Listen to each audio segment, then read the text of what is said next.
好啦，大家好啦，今日咧就用一本書同大家講一講關於又再一次關於細胞通訊呢一個嘅誒課題咧，究竟同我哋身體有幾大嘅關係啦嚇？咁首先咧就係、一本書就叫做《Good Energy》，有冇調轉啊個鏡頭 Alan 冇啊，OK 嘛？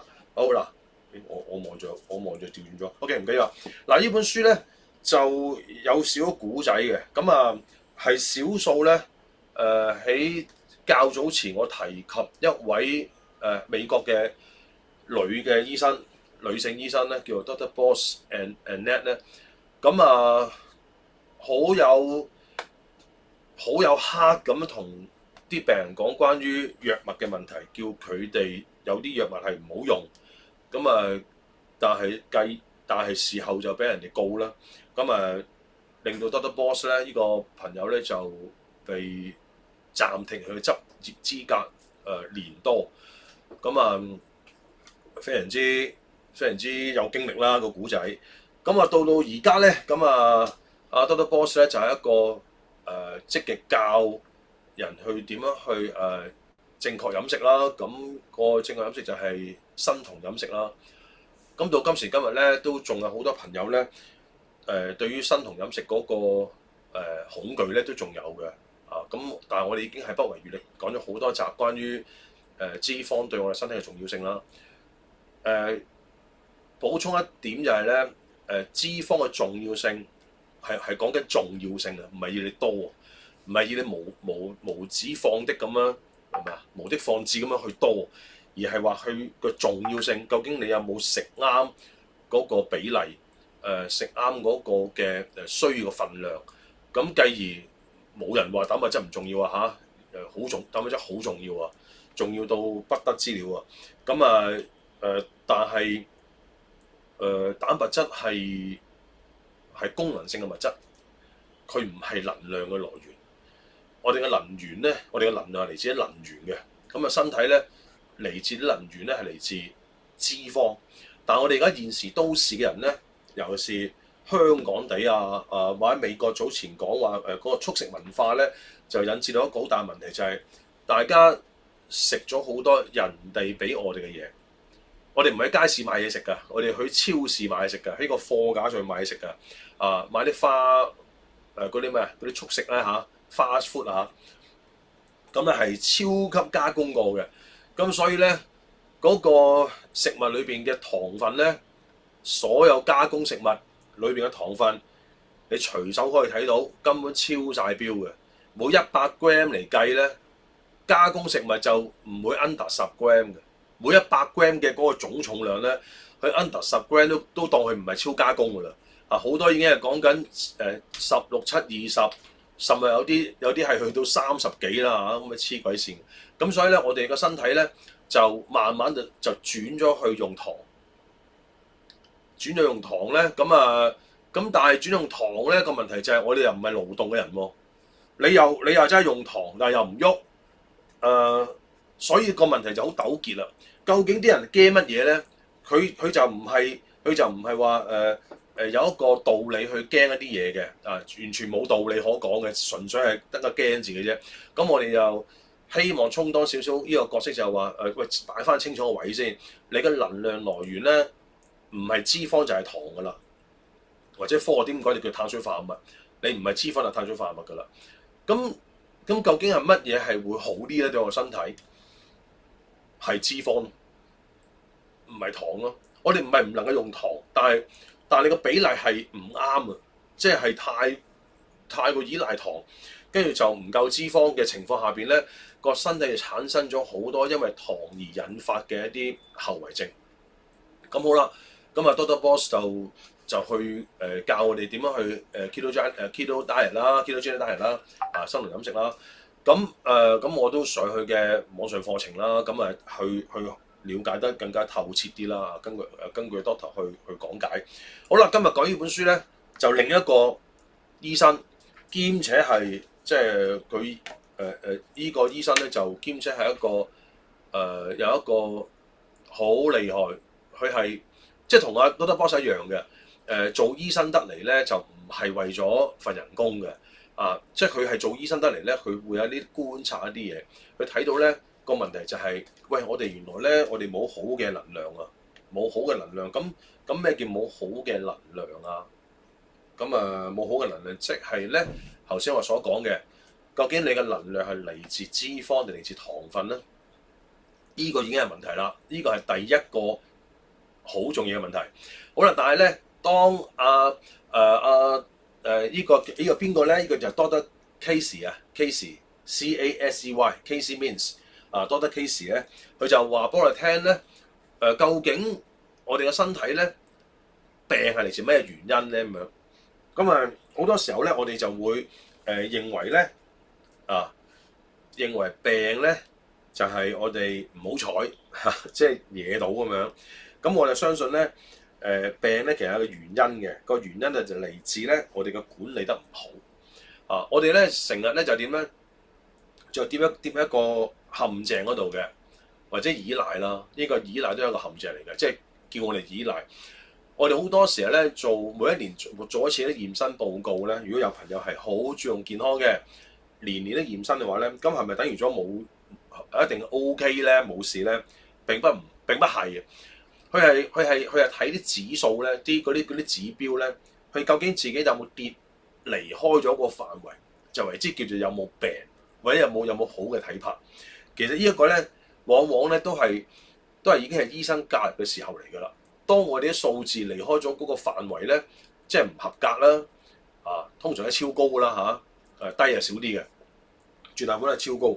咁超高嘅時候咧，咁咪就會用藥物㗎咯喎。第一時間用藥物就好少咧，會話有問題嘅時候咧，係叫你去用飲食去改變你嗰個體質或者係嗰個現況，去讓身體有條件去治癒。好啦，阿 Doctor Casey 咧，佢講 Good Energy 呢本書，佢最主要講咩咧？最主要講一個東西，就係新陳代謝。個新陳代謝率咧，其實咧係好重要嘅。佢話呢個新陳代謝咧係會令到我哋咧個身體咧係處於咩狀態咧，係一個好容易睇嘅一個警示嚟嘅。咁究竟新陳代謝背後要有乜嘢支持去先做到咧？Doctor Casey 直指能量，所以佢話 Good Energy 能量。咁好啦，大家有冇一個基本常識就係身體嘅能量由邊度產生嘅？5秒，身體嘅能量係由我哋細胞裏邊一種東西去產生嘅，嗰個就叫做線粒體 mitochondria。咁咧，嗰個線粒體咧，其實係一條蟲嚟嘅，係一個生物嚟嘅。呢個係曾經咧，我透過另一位博士Nick 咧。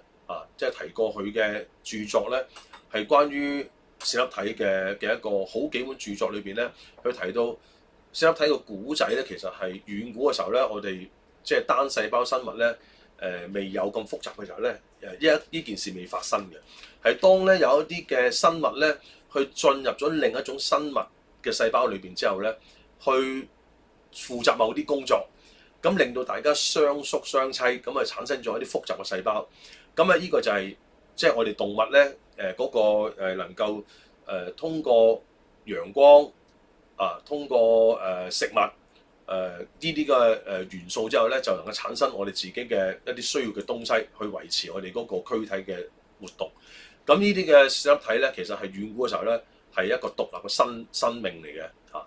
咁呢個生命咧，同細胞結合咗之後咧，咁複雜啦。呢一個就係我哋而家身體裏邊藏有住嘅嗰個模式啦，嗰個細胞。咁呢啲線粒體咧，其實因為佢係生物嚟噶嘛，本身佢好多年前係即係好多百萬年前，唔係億萬年前係生物嚟噶嘛。咁呢啲生物咧，其實咧，佢入到去我人即係去到動物細胞裏邊之後咧，咁究竟佢會促使一啲乜嘢嘅即係一個情況咧，就係佢需要一啲人哋供應俾佢咧，因為佢入咗人嘅細胞裏邊啊嘛，咁佢就唔能夠再向外去自己主動去索求一啲營養啊嘛。咁你要靠嗰個即係佢嗰個宿主咧，佢供應俾佢啦。嗱，呢個就係成件事最重要嘅嗰個連結，就係究竟我哋而家所供應緊嘅從口啊入咗去之後嘅食物咧，究竟係唔係我哋嘅線粒體要嘅嘢咧？嗱，如果我哋要理解咧，就係原來線粒體咧，佢需要即係佢需要嘅能量咧一樣㗎。你可以係俾脂肪佢啊，你可以俾碳水化合物俾糖佢啊，一樣識用嘅，一樣會識用。但係咧需要咩咧？需要一樣條件就係氧氣。所以咧，如果我哋世界裏邊咧個氧氣未即係嗰陣時未出現有植物排出氧氣咧嘅話咧，咁其實動物咧就即係搞唔掂嘅，就唔應該出現住嘅。咁啊有氧氣之後咧，咁呢啲蟲咧就亦都可以捐咗入去即係其他嘅細胞裏邊咧，靠嗰個宿主咧繼續供應氧氣俾佢咧，佢就能夠運作啦。啊，佢負擔咗個咩咧？所以我哋俗稱嘅叫發電機啊，佢係一個發電工廠嚟嘅，佢係負責一個中華電力公司咁嘅角色，咁佢就提供能量俾我哋嗰個宿主。好啦，我哋所有細胞咧都需要 ATP 去幫助我哋去運作嘅。如果冇 ATP 咧，即係冇呢個能量咧，我哋係完全係動彈不得嚇。所以我哋係一個能量體嚟嘅。當我哋咧如果有啲客觀嘅環境令到我哋嘅線粒體唔好咧，即係唔夠活躍嘅話咧，咁其實呢個係一個即係就算有好嘅營養、有好嘅供應，但係環境條件唔好嘅話咧，一樣影響緊我哋身體、我哋細胞裏邊嘅線粒體嘅工作。咁例如咩咧？就例如冇陽光，冇陽光咧，你如果而家多啲朋友係移民咗去英國嘅話咧，你會發覺喺英國生活嘅朋友喺由香港亞熱帶地方去到一啲北啲嘅地方咧，其實個日照唔夠話咧，佢哋已經唔習慣，佢哋都適應唔到，佢有時咧就死氣沉沉啊，或者個人覺得好缺乏動力啊，就因為陽光唔夠。咁我哋好多時候咧，呢個係人種嘅分別啦嚇，你喺個生活得長時間先能夠習慣到嗰個地方嘅環境啊。咁啊，我哋第一時間就會睇到咧，原來日照唔夠咧，其實嗰個人嘅活力係唔夠嘅。咁人嘅活力唔夠係由邊度？個根邊度嚟㗎？咪就係嚟自我哋啲線粒體咯。如果我哋個陽光係即係穿透我哋皮膚咧，我哋嘅細胞係即係嗰個線粒體係感光嘅嚇，即係佢嗰啲粒子咧，嗰啲光即係穿透我哋身體嘅。咁有啲會射穿我哋身體裏邊咧，即係嗰邊入後邊前面後邊出咁樣，完全你唔使擋唔到嘅。例如咩？例如啲紫外光擋唔到，穿透晒，或者係啲遠紅外線嗰啲光咧係擋唔到嘅。咁我哋亦都要留意下，當我哋原來有氧氣之後，咁呢個係基本條件啦。所以氧氣你冇人可以唔呼吸係嘛？當氧氣處於一個供應充足嘅狀態，咁線粒體從個宿主飲食裏邊得到一啲能量嘅來源，咁脂肪同糖都冇所謂嘅。佢都做到嘢嘅，不過有一個較為好埋身嘅問題喎。近來好多朋友聽身邊嘅親友都講有 cancer 嘅問題。咁 cancer cancer 細胞，咁好多朋友都知道同氧氣有啲關係。咁有啲人就話癌細胞係討厭氧氣，係厭氧嘅。咁其實係咪厭氧咧？咁癌細胞都係細胞嚟嘅，咁佢都需要運作嘅。佢癌細胞裏邊同樣都係粒線體，咁同樣都要產生能量俾嗰個細胞去運作。咁佢冇理由討厭氧氣。咁所以呢個厭氧嘅講法咧，其實係有啲成疑嘅地方。咁但係我哋反而從呢一個鏡頭睇到咧，如果粒線體或者線粒體佢有氧氣底下咧，佢係脂肪酸同埋碳水化合物、糖分都可以愛嚟做能量，但係當冇氧氣底下咧，佢就做唔到，佢缺氧底下做唔到嘅。咁好啦，身體咧喺缺氧底下咧，就唯有就係用另一個方法，就用糖。用糖做咩咧？用翻一個好遠古嘅時候，啲生物嘅嗰啲細胞其實未有呢個四粒體進駐嘅時候，咁佢都係細胞嚟㗎，嗰啲生物都係有細胞㗎。咁嗰啲細胞係靠乜嘢去產生能量咧？當時如果未結合嘅兩者未門當戶對結合之前，咁點啊？原來咧呢個世界當未有植物放出咁多氧氣之前咧，其實啲細胞係運用發酵嚟產生能量嘅，即係無氧底下咧去做一啲嘅即係佢哋叫無氧嘅發酵啦，係咁有啲人叫無氧燃燒，我又唔知點解叫無氧燃燒啦，無氧點燃燒咧？咁咪係無氧下嘅發酵 fermentation。咁所以當呢啲咁嘅古仔，你慢慢去從書本裏邊吸收咗之後咧，原來四粒體入咗去細胞裏邊，作為咗一個互相合作嘅一個角色咧，其實就好需要氧氣參與。但係當如果冇氧氣底下咧，咁四粒體咧無用武之地，咁佢就用呢個無氧下咧嘅發酵咧嚟產生呢個能量。咁啊最啱嘅咩咧？最啱呢個方法係最啱嘅癌細胞，因為佢哋唔需要咧，即係咁多氧氣底下都能夠產生能量咧，即係話佢盡量都可以避開啲路線啊。因為氧氣咧只係得一個方法運輸俾身體嘅啫，就通過血裏邊嘅紅血球。紅血球咧就唔能夠喺血管以外去做一個運輸，一定喺血管裏邊嘅。所以啲癌細胞如果佢係唔需要氧氣，能夠只係需要糖分就能夠產生能量嘅話咧，佢哋盡量都唔需要咧咁貼近咧，即係避開啲血管嘅。咁啊，血管裏邊除咗紅血球運送氧氣之外，就仲有啲糾察㗎嘛。只要你唔好大街大巷嗰度，即係去箍人哋頸咧，咁冇人捉到㗎啦嘛。咁所以呢啲好容易咧幫助一啲，即係啲血管，只要佢有少阻塞啊，啲血流量唔係咁流通嘅時候咧，嗰啲癌細胞最喺嗰度棲息啦。因為咧嗰啲流通量咁細嘅地方咧，其實就包括埋啲糾察都唔係點巡啦地方係咪？咁癌細胞就最好喺度惡㗎啦。所以你發覺咧點解好少聽到？你有冇聽過心臟有 cancer 嘅？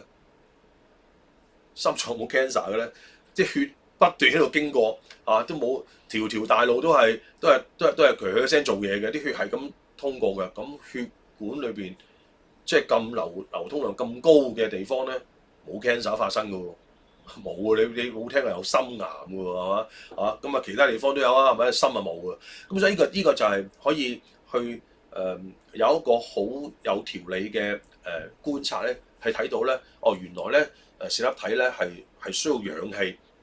好啦，有氧氣之後，咁啊能量咯喎，能量咧如果原來係可以用脂肪嚟做一個能量嘅來源嘅咁樣，咁所以咧就我哋可以話簡單去有一個 layman 嘅講法就係話用脂肪嚟俾四粒體去利用發電咧產生 ATP 咧，其實係好清潔嘅。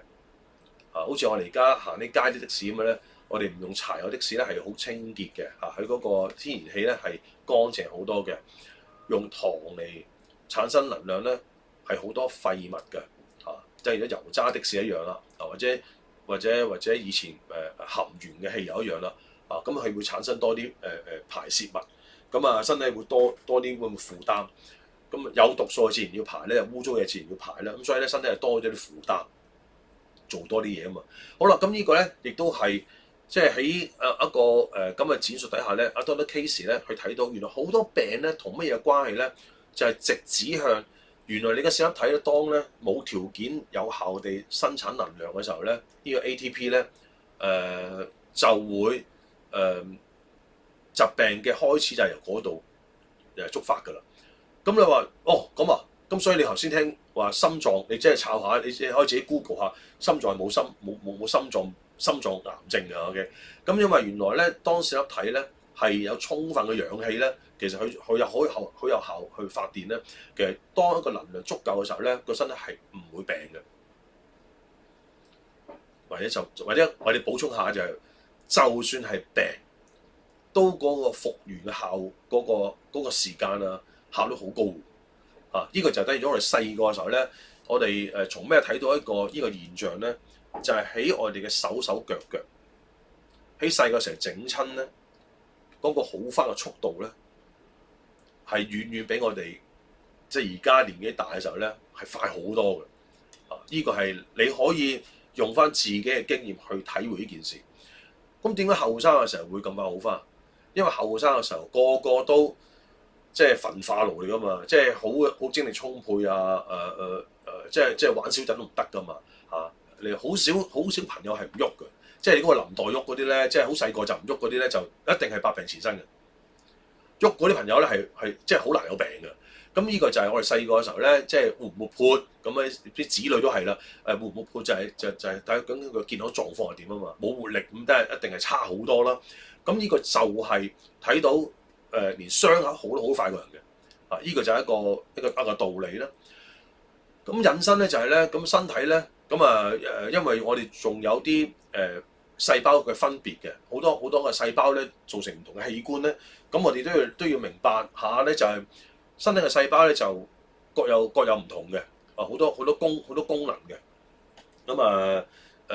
例如咩咧？Alan， 你幫我攞嗰個三腳凳嗰兩本書係講細胞嘅，你攞俾我唔該。喺嗰張三腳凳嗰度，三腳凳嗰度有本書講細胞。係啦。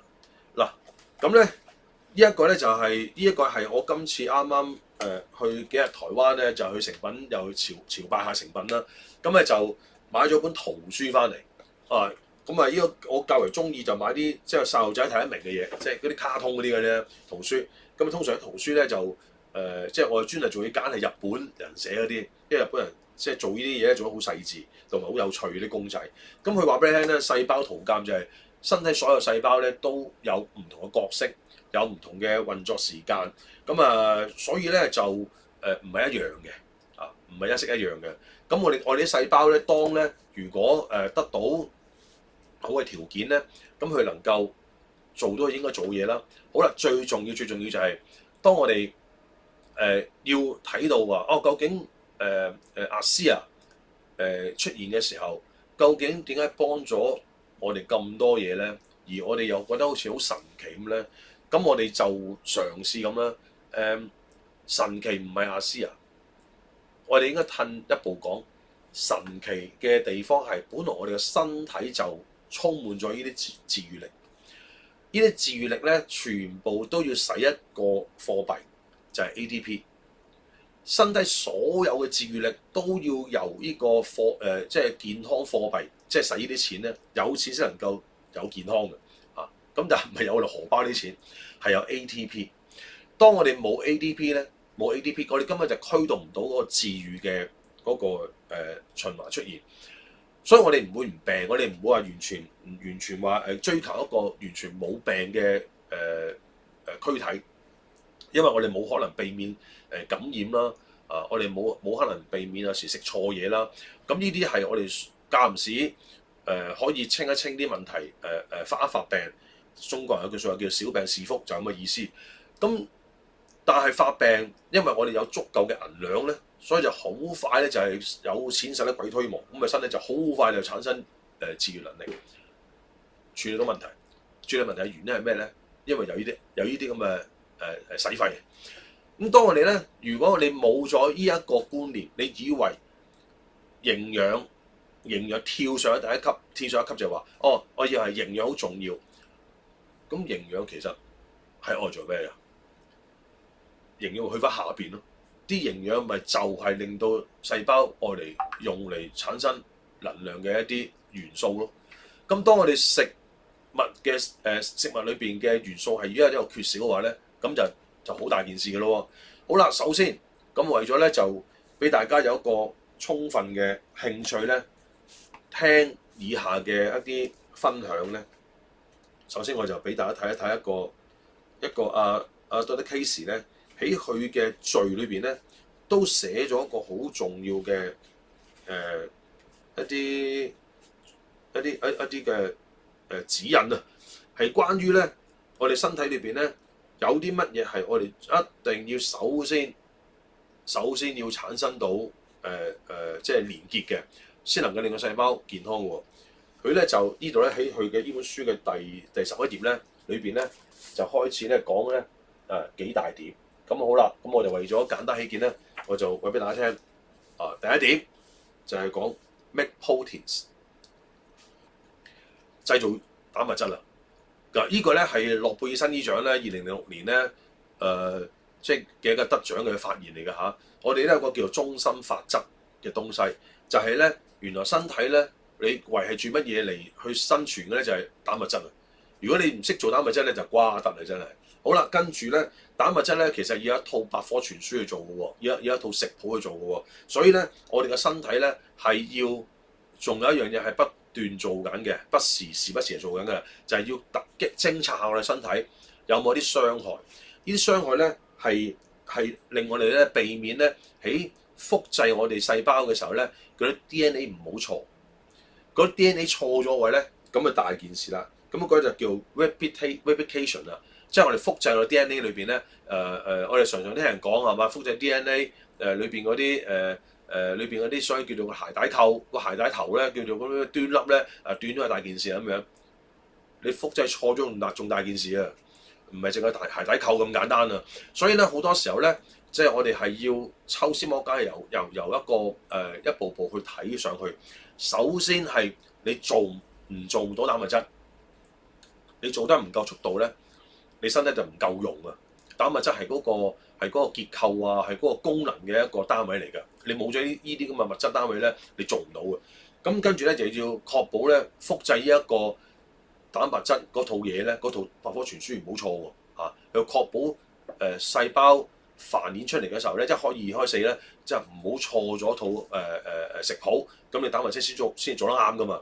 好啦，第三咧就已經係我哋今日，我俾大家睇一睇個字眼。望到第三寫咩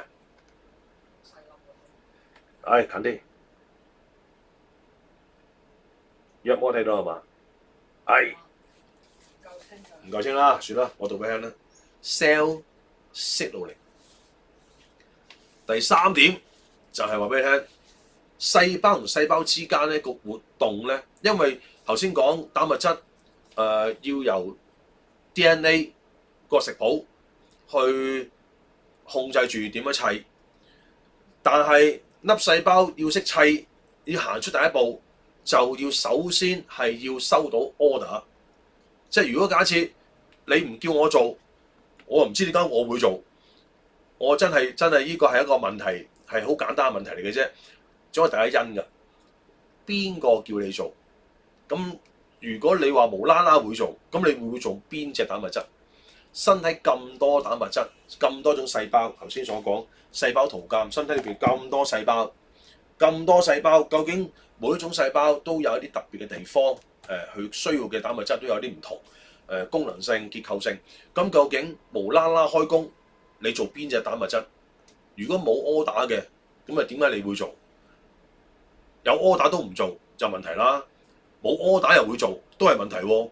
咁所以原來咧，阿 Doctor Case 咧，佢第三點就指出，你一定要清楚身體啲條件咧係唔能夠有紊亂嘅。原來排咁前嘅 cell signaling， 阿斯係咩嚟㗎？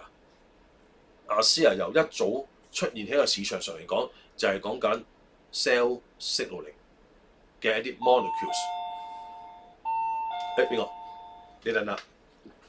嗱，如果假設我哋知道呢一個分別在於原來我哋好多時候咧我哋唔明白嗰個喂 hello 你等陣先，係咪攞呢點啊？阿 Aaron 幫你，你睇過嗱，如果假設我哋明白嗰個cell signaling 嗰個重要性嘅話咧，咁我哋就要知道咧，究竟你做完咗嗰個 order 清楚啦，即係唔會錯啦，嗰個 order 做得啱啦。咁點樣會成為咗幫助咧？因為你會咁啊，你會需要咧清楚做咗呢啲嘅蛋白質之後咧，你就需要去運輸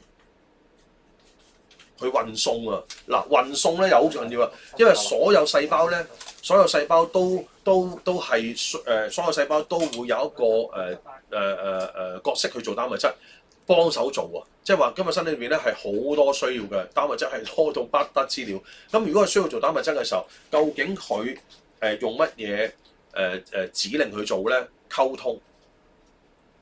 如果真係話我就嚟凋謝啦，我就嚟瓜得啦，我係肝臟嘅細胞，咁我就嚟瓜得啦。咁請問聲，如果我就嚟瓜得嘅話，咁你要俾翻相對嘅物質嚟協助我去再重新組織一個新嘅細胞㗎嘛？咁如果你自己冇嘅，你自己個褲袋冇嘅，你咪向四周嘅細胞求救咯，係嘛？話俾你聽，佢幫手做啦咁樣，所以係溝通。所以 cell signaling 係一個好前期嘅一個因素，令到啲細胞會協助大家即係互相做出一個好嘅單物質出嚟，去一堆單物質出嚟應用咯。咁但係做完之後你都咁起人哋度做啫，即係正如所謂叫人哋嘅廚房嚟㗎嘛。人哋嘅廚房做單物質，咁你而家間屋要啊嘛，你間個廚房做唔到啦，你人個廚房幫你做，咁你都要運輸㗎。咁運輸就需要，我哋就需要 gas 咯。一有任何嘅運輸，通過血管將一啲做好嘅單物質收到 order， 今日貼翻個郵票，寫翻個地址，去翻需要嗰度。咁呢個過程就係 cell signaling，收 order、發 order、收 order， 做完之後，嗰個就 cell signaling 個工作啦。跟住佢需要運輸喎，佢運輸咧就需要 gas 啊。即係入油啦，架車要行啦，咁你需要一啲運輸嘅載體啦，咁嗰啲其實都係單物質嚟嘅，即係運輸都要靠單物質嘅。好啊，當運輸嘅單物質幫手將一啲單物質運俾一啲需要嘅地方嘅話咧，你需要到能量。好啦，再跟住就係話，任何嘅佢有7點啊，咁啊，但係咧後來嗰啲咧就都係講緊一啲荷爾蒙啦嘅調節啦，即係細胞嘅代謝物啦，跟住咧就係嗰個新陳代謝嘅出現啦，就完事啦，就係等於咗一個身體你需要到修正翻你問題嘅地方，因為真係引發到我哋病咧，其實係嗰個單位問題，就係細胞，係細胞病。細胞有病咧，就係我哋有病啦。如果一粒細胞都唔病咧，我哋就唔應該叫有病嘅。嗱，呢個就係用一個社會觀念嚟睇啦。香港所有嘅市民都係奉公守法，按住自己工作，按住自己嘅角色去做嘢嘅，咁呢個世界咪唔亂咯。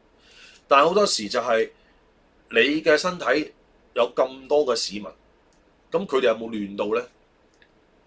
而家咧好多時候咧，我哋咧叫精神問題，就係仲複雜，即係嗰個都唔係一個器官咁簡單，係一個精神狀態，即係似咩咧？就係領導啊！即係如果你領導自己有問題咧，你都唔知咩係乜嘢嚟啦，總之一嚿雲咁啦嚇。咁好多時候咧就即係而家香港嘅即係腦嘅問題好緊要啊，腦退化啦，精神有錯亂啦，即係呢啲真係好恐怖嘅。而家好多時行出街咧，我哋都要留意下有冇啲人呢個行為咧有少少怪異咧，你都慎防佢個攻擊你嘅可能性嚇。咁呢啲咁嘅情況係即係喺身體裏邊一樣發生嘅。我哋嘅細胞咧，如果要佢唔病咧，一粒都唔病咧，你就唔能夠去只係用一個驗身，每一年啊驗身一次。而睇嗰個數字嚟作為一個參考，因為嗰個已經係一個症狀數字嘅一個觀察嚟嘅啫，好後期嘅嘢嚟㗎啦，已經係我哋應該盡量咧去讓自己提供我哋有條件嘅狀態，令到我哋細胞好有效地更新，好有效地工作。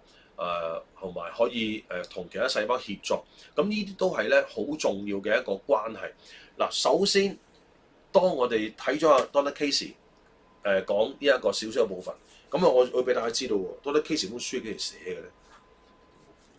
呢本書咧，佢個出書日期咧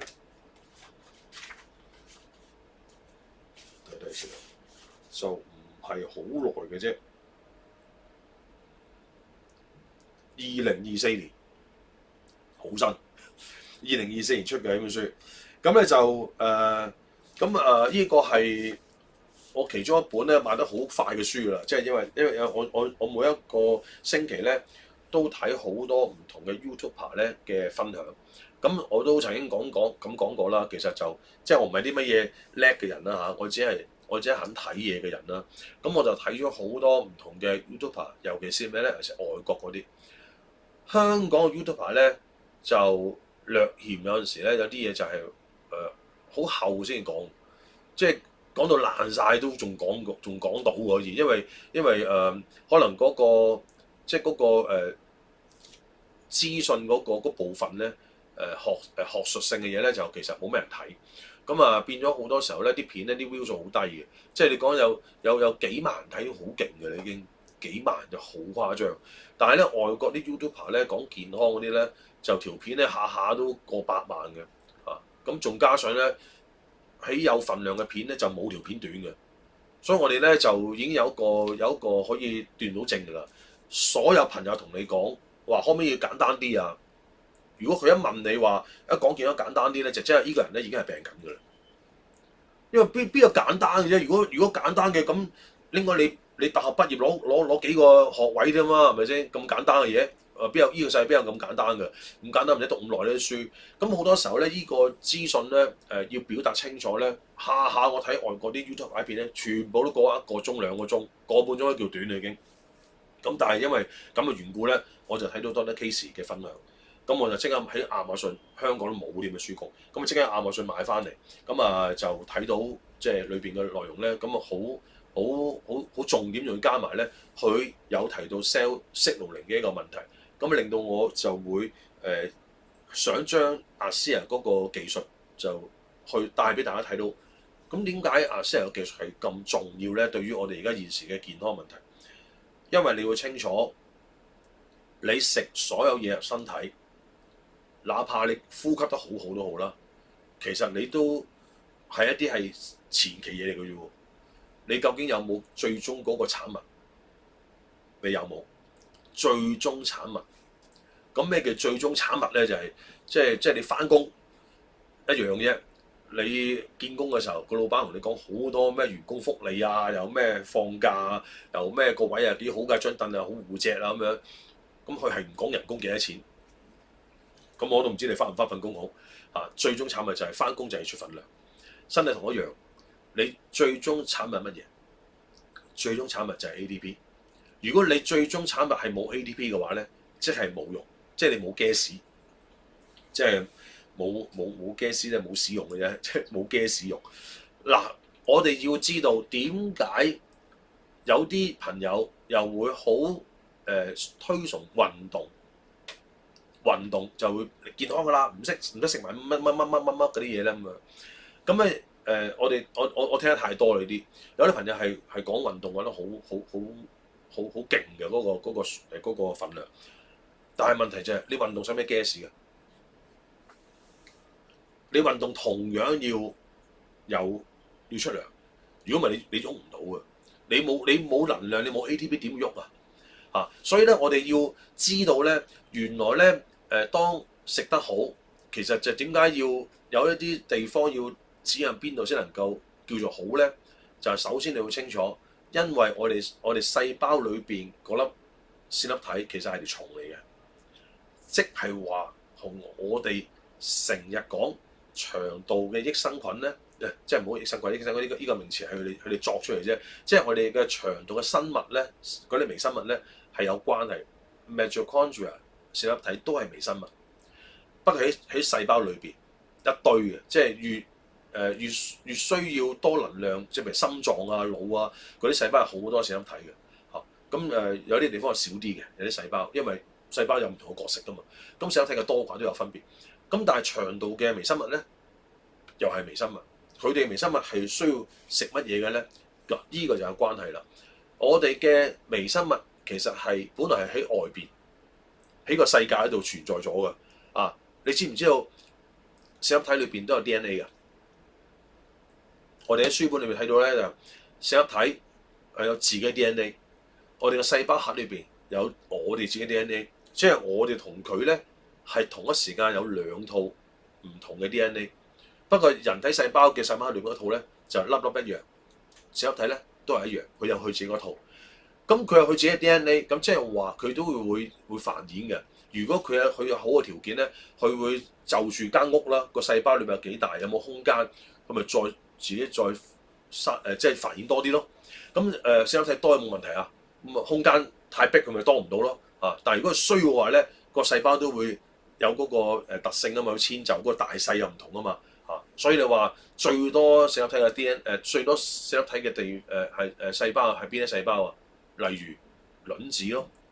啊，女性每一個月排出嘅卵子咪好多線粒體咯，因為佢係孕育下一代嘅一個單位嚟噶嘛。如果佢唔夠能量嘅話，佢點做往後嘅嘢啊？咁所以我哋要知道線粒體其實唔係越多越好，係佢能夠適當地去不斷繁衍自己咧，去為我哋製造 ATP 咧係冇壞嘅啊，亦都唔會無限地擴張，因為有細胞嘅範圍限制住佢。但係我哋事實上呢啲本來未入去細胞之前嘅嗰啲生物咧，其實都喺地上面生存噶嘛。咁佢哋食乜嘢㗎？佢哋都要需要食物㗎，係咪？咁我哋腸道嘅細菌咧都需要食物㗎。咁唔會無啦啦咁食空氣會搞掂啦，因為仲加埋腸裏邊係冇空氣㗎嘛。我哋腸裏邊係缺氧㗎嘛嚇，係一個真空狀態嚟㗎嘛。啲嘢啲氣都排出嚟啦，係咪喺裏邊冇㗎？咁但係啲生物會產生氣體嘅時候咧，就會放屁啦，係咪？咁但係基本上嚟講咧，喺裏邊嘅生物咧都要食嘢㗎。咁我哋喺外界嘅生物入到去我哋身體裏邊之後，咁佢都要食嘢㗎。佢食咩㗎？好多時候咧，我哋就係知道，基本上我哋而家嘅食物咧，就唔係同遠古嘅時候咧係一樣。首先好多朋友就話啦，而家嘅營養咧跌咗好多，現成嘅食物營養跌咗好多，咁唔反對。但係佢跌之餘，仲要睇緊另一個鏡頭，佢係加工過㗎嘛。所以我哋要小心就係，如果既然譬如講鐵質，如果一個醫生話一個女士缺乏鐵質嘅時候，咁點解你唔去食一個內臟嘅肉？咁佢話好豐鐵質咯，或者去食牛肉啊、食紅肉都好多鐵質㗎啊。其實白肉都有㗎，你冇以為白肉冇鐵質啦，一樣只不過佢嗰個顏色唔係紅色啫嘛，一樣有鐵質㗎。咁肉裏面有鐵質咯，咁或者西蘭花咪有鐵質咯。咁點解唔係食物嘅裏邊嘅即係元素，令到身體裏邊攞去嚟用，而係你去真係加工即係做啲工序，將嗰個成分抽出嚟去俾人哋，淨係單一佢攝取嗰個物質，又冇其他嘢。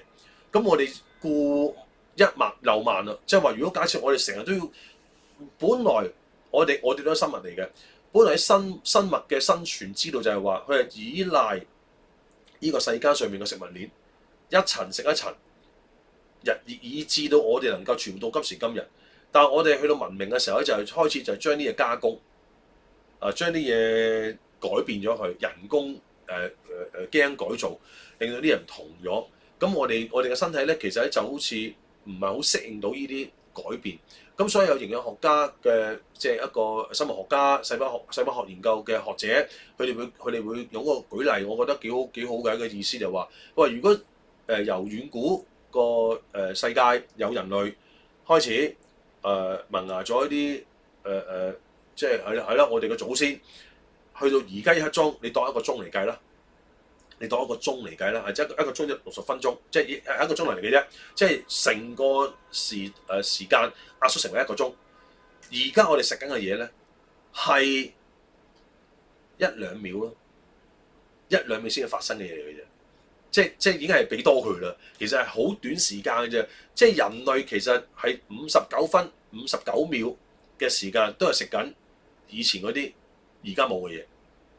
而家冇嘅嘢，但我哋最後1秒鐘咧就食緊而家製造出嚟嘅嘢。我哋嘅身體嘅 DNA 咧，我哋嘅基因咧根本係嚟唔切去反應呢啲嘅變化。咁所以好多病咧就真係都唔知點無啦啦點嚟。咁但係我哋有個信念就係，只要你去盡量去翻原先有嘅飲食，嗰個狀態，唔好食加工食物，了解翻人類嗰個生酮其實係模仿翻人類遠古嘅時候未生火之前，存活咗咁多年嘅人類都係茹毛飲血㗎啦，係咪？生火之後都係 BBQ 嘅啫，係咪？都未識種嘢㗎，種嘢個技術 plantation 咧係講緊有冇2-3萬年嘅歷史啊？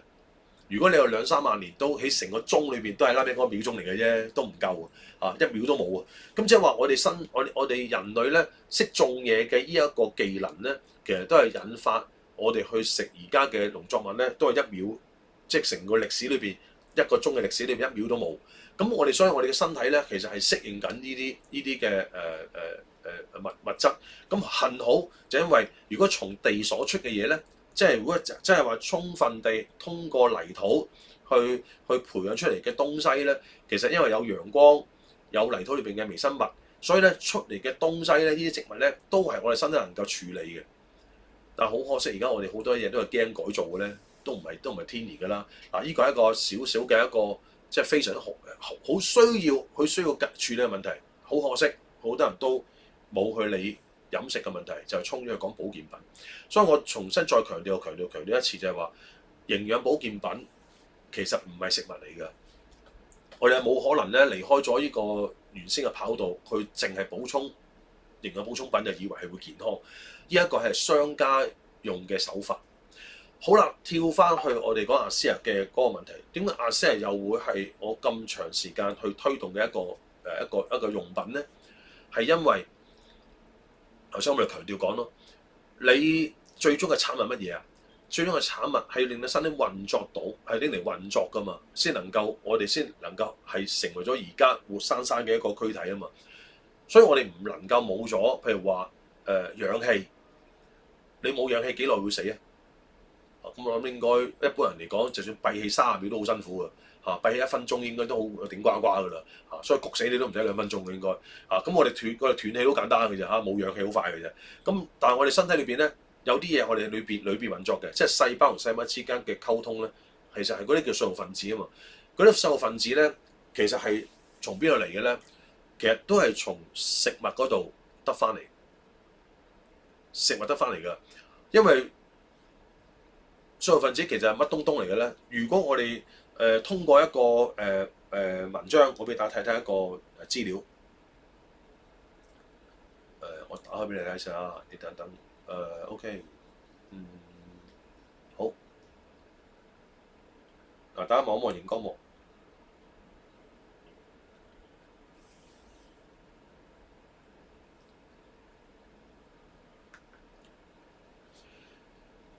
咁一位原子物理學博士嘅一個 blog 啦嚇，一個日誌啦，佢係喺2017年咧喺呢度位置啊，17年4月17日咧就寫咗一篇文章，就係啱頭先阿 Doctor Case 咪講cell signaling 嘅嗱，cell signaling 咧就係一般 layman 講嘅，即係細胞通訊。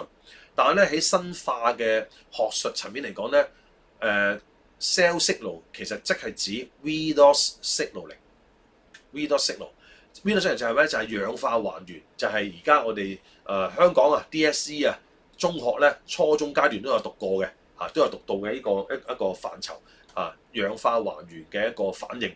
咁佢就話俾我聽咧，裏邊咧有一個睇呢個微觀世界喺細胞層面。佢哋之間嘅一啲微妙嘅現實啦，就係話 redox 氧化還原嘅信號分子咧，其實包括乜嘢成分組成嘅咧？嗱，我哋望一望點解頭先我講話食物，我哋要需要去俾我哋咧，因為佢話 chemical symbol 嗱，當然我唔係一個讀化學生化嘅人咧，我唔識去講到咩 two 啊 minus 啊嗰啲咩意思啊，但係你起碼睇一個元素唔難明嘅 O 係指氧原子 ，H 係講緊氫，加個 O 咧就氫氧，跟住又係 HO。咁呢啲字咧，嗱側邊喺左手邊嗰個咧就係佢哋個學名啊嗰啲咩叫過氧化氫嗰啲咧咁我哋梗係唔深究啦。咁如果你用 Google Translate 都睇到佢嘅字意思嘅。跟住有啲咩咧啊，俾佢呢個就係個化氫啦嚇。H2O2 即係又係氫氧，跟住呢一個就巴閉啲啦，呢個就係曾經1998年諾貝爾生理獎發現嘅一個叫做 nitric oxide 啦嚇，一氧化氮啊。啊 N 係解氮啊 nitrogen 啊 O 啦又氧啦。好啦，跟住你哋次氯酸啦啊，呢啲咩啊？呢啲係 O 啦嚇，或者係 Cl 啦氯啦嚇。好啦，跟住咧下面一個咧就氫咯喎，氧咯喎，氯咯喎，再跟住咧氫咯喎 ，S 咧係硫啊嚇，跟住再下邊咧就 O 咯，又係氧咯喎，跟住 CO 咧 C 就係碳啦嚇，一氧化碳啊碳 O 係氧咁啊。好啦，咁你見到咧阿 Dr. Gary 咧係咁依列依少少出嚟啦咁樣，咁你就發現啦，哦依少少依幾樣嘢係乜嚟㗎？依幾樣嘢就係信號分子其中一啲嘅重要嘅角色。好啦，呢啲嘅信號分子組成嘅化元素單位係咩啊？氫氧，知唔知咧？氫氧喺邊度嚟㗎？水咪有咯，氫氧，所以我哋飲水咯。我哋需要飲水，其實唔係我哋沖啲嘢咁簡單嘅，唔係沖咩去廁所啊，去排泄，唔係咁簡單啊。氫氧係要攞出水裏邊嘅氫氧嗰個元素出嚟，砌成另一啲嘢，去愛嚟做細胞之間嘅運作㗎，溝通運作㗎。跟住咧，氮喺邊度嚟啊？氮咪喺蛋白質嚟咯，蛋白質啊。咁所以你話植物有蛋白質，動物有蛋白質，你需要氮咯，OK？氯咯，氯喺邊度嚟啊？氯、氫、氧、氮同埋氯喺邊度嚟啊？氯係咪泳池有咯？咪係泳池啲氯氣咪有咯？唔得啊，大佬，嗰啲會死人㗎，啊嗰啲吸氯氣太多你會氧化自己唔得㗎。喺鹽度嚟咯，喺鹽啊，氯化鈉啊嘛，氯化鈉就係鹽嘅學名啊嘛。我哋見到好多人都驚鹽啊，其實但係鹽裏邊事實上確實，如果你冇咗從鹽攞出嚟嘅氯去造成呢啲信號分子咧，身體個細胞溝通唔到嘅，冇咗一啲元素嚟溝通，氯好重要。硫咪喺礦物質咯，即係食一啲蔬菜啊，或者我哋呢啲肉類裏邊都含有微量啊，都有。碳咧，碳更加添啦，碳所有有機嘅植物都有碳㗎啦嚇，即係有機嘅動物都有碳啦，係咪喺身體裏邊？即係話我哋通過飲食裏邊就攞咗呢6個元素啦，氫、氧、氯、氮、硫、碳6個 ，OK？ 呢個就多得 Gary 話俾我聽，呢6個元素你從食物裏邊攞到，跟住身體就會將佢轉化成為咗各式各樣嘅信號分子。咁但係我哋如果你唔食有機嘅食物，你何來有好嘅硫啊碳嗰啲啊？所以有機食物好重要。咁啊，但係而家啲嘢就化學㗎嘛，咁啊已經呢個一個問題啦。其次就係因為阿斯啊，佢攞咗一個仿生嘅科技，佢係模仿身體喺裏邊食嘢之後做出嚟嘅信號分子，但係佢個廠房事實上唔係一個腸道嚟㗎嘛，唔係一個胃嚟㗎嘛。咁佢點啊？佢就唔能夠攞到硫。佢攞唔到碳，但係攞到另外4樣嘢，就係佢通過水、佢通過鹽，同埋通過空氣裏面嘅氮。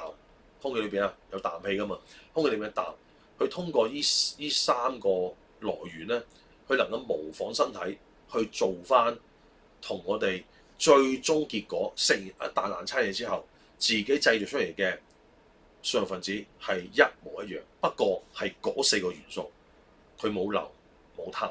所以工作室係有針對呢兩阿斯人冇嘅硫同埋碳，有另一個補充嘅方法。但係我哋都係強調補充嘅方法係俾你參考嘅。最重要係咩？你嘅飲食裏邊究竟有冇呢啲元素？你有嘅話，你嘅身體就會自己應該有條件砌到。但係當你話如果個身體係欠缺一個狀態，似乎唔係好能夠運作得到，製造唔到個最終產物，即係話身體嘅信號分子係唔足夠嘅時候，阿斯啊的而且確係一個仿生科技，佢會利用呢啲嘅物質去預設嗰個一個專利嘅製造方式，去產生到同一樣嘅嘢出嚟。呢啲同一樣同你身體自己砌出嚟一模一樣嘅東西咧，佢就能夠促使你細胞之間嘅溝通，佢就會大家好清晰地要做啲乜嘢。嗱，呢個就係整件事。如果我哋去明白多啲關於能量嘅話咧，原來身體自己嘅相相分子係點樣產生㗎？咁呢個係學術㗎啦。咁聽完之後你就得個知字啦，稍後你就再查考啦。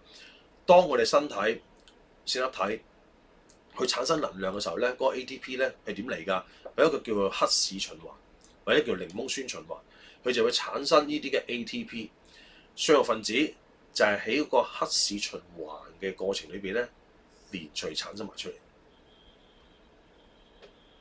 所以當能量充沛嘅人，佢個相分子就會充沛；當相反能量低嘅人，佢個相分子就會跌。但係當我哋跌咗相分子嘅時候，即係話身體嘅細胞唔係粒粒細胞都謝嘅，仲有啲細胞係強嘅，仲有啲細胞係勁啲嘅。例如乜嘢啊？例如我哋嘅黏膜細胞係勁啲嘅，我哋係會靠佢做好多嘢嘅。所以我哋嘅腸道裏邊咧，全部都係黏膜細胞。咁如果當我哋通過相分子嘅補充 activate， 即係好似嗌醒翻，即係叫做俾個 order 呢啲嘅好勁嘅細胞，去幫協助一啲冇咁勁嘅細胞，佢哋需要乜嘢啊？需要蛋白質，佢需要蛋白質。所以咧，好正常嚟講，我哋有咗充分嘅能量來源脂肪，我哋強調係脂肪，你身體就會能夠令到線粒體佢有能量去能源產生動力去做 ATP， 而你又清晰地讓呢啲好嘅細胞知道要做乜嘢嘅話，佢出嚟嘅產物就係蛋白質。所以當佢一做出呢一啲能量之後，同一時間亦都有相容分子協助更加其他嘅細胞一齊去做嘢。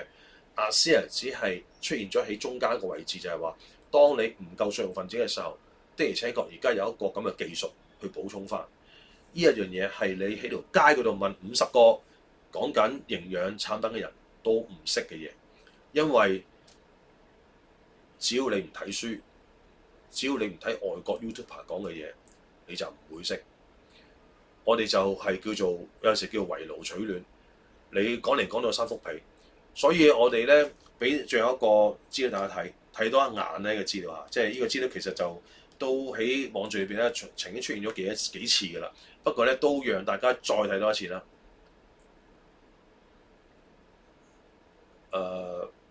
呢度我哋睇睇坊間而家炙手可熱講到天花亂墜嘅 NMN 啊，呢度嚇 NMN 呢度啊，喺邊度查啊？去美國公立醫學圖書館查啊 PubMed 呢個地方嚇，好多人都應該知道呢個地方嘅，好多公司嘅營養師講書都用呢個嚟講㗎啦。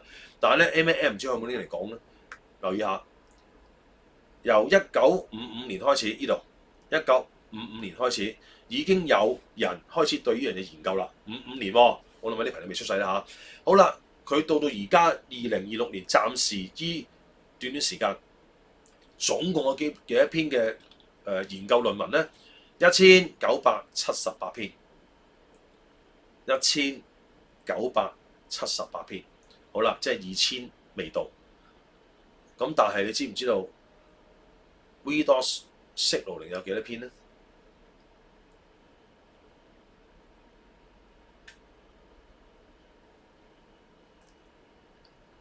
打開埋嗰個時間，係由1953年開始，即係早頭先 2年，早2年之前已經有人開始研究，不過就當然好少啦，嗰陣時數量。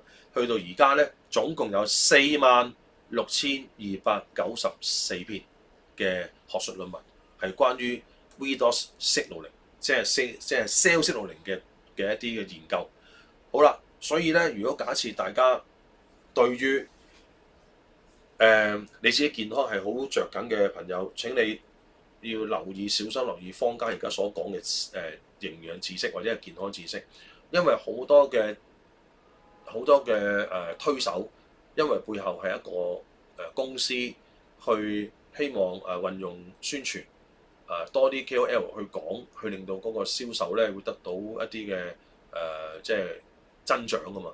咁所以就你發覺 NMN 原來只係得，即係如果一個有份量嘅地方，原來只係得緊1900幾篇嘅咋，2000篇都冇。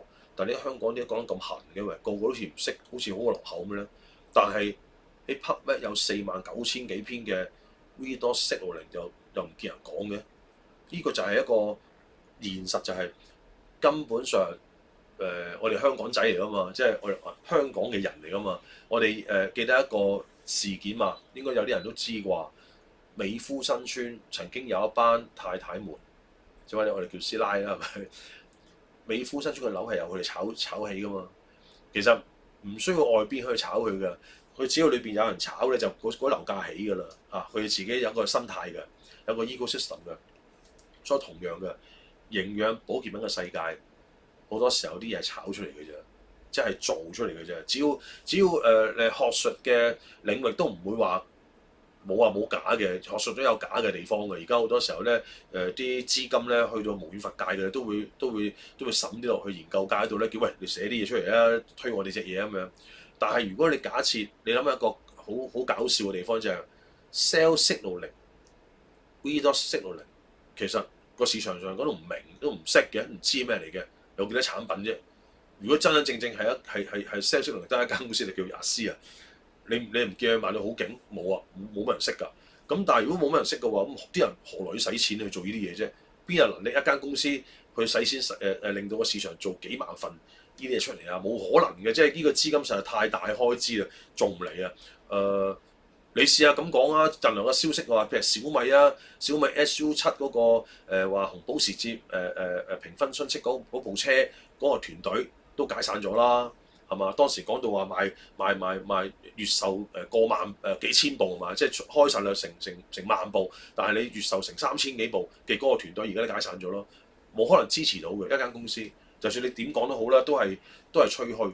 咁所以變咗咧，背後一啲嘅線索，你會睇到真真正正研究嗰個領域放嘅投資嘅時間、心機同埋金錢，其實係一啲誠意先要擺出嚟嘅，如果唔係就研究啲灼手可熱嘅嘢啦，去賺錢。所以呢個咧就希望大家睇到個分別。咁今日同大家講呢個ASEA 嘅 Read-only signaling molecules 究竟同呢一個身體健康體魄活力有冇關係嘅嗰個線索咧，希望能夠聽得到呢一個嘅流程啦分享流程。咁如果你有需要嘅話，你就聽多次啦。如果你唔明嘅話，咁當然啦。如果你有需要嘅話，可以喺下邊留言，咁我哋就會再跟進個問題，再回覆啦，係咪？好啦，咁去到咗啦，咁下次再見啦喎，拜拜。